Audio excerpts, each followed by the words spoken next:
Vols et agressions se multipliaient, ici ou là.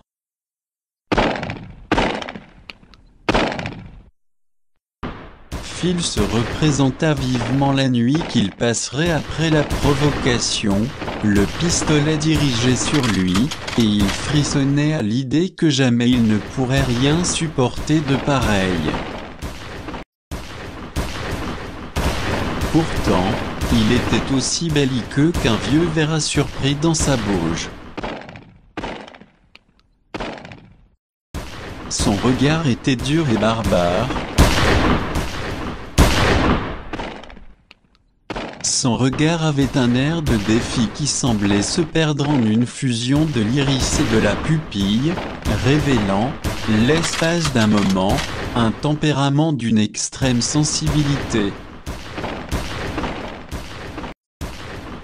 Ce qui ajoutait encore à la frayeur qu'il inspirait, c'est qu'il semblait invulnérable, excepté au creux de l'estomac.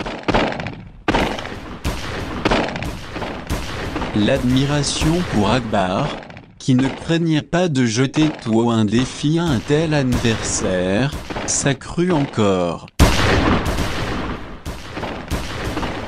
Sa provocation fut naturelle.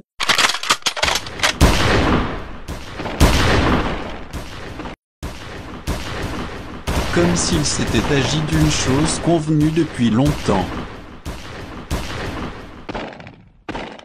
Il céda à la tentation d'être ouvertement provocateur, mais garda l'esprit serein face à toute agression.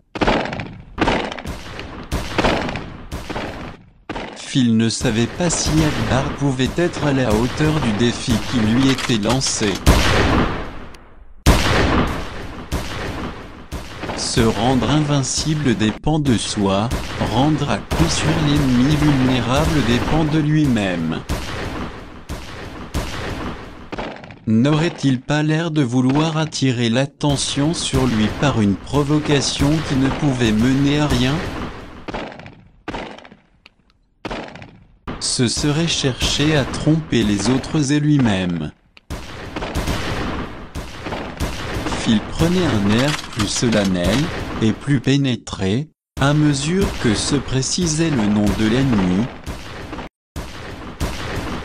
Jusqu'ici invaincu.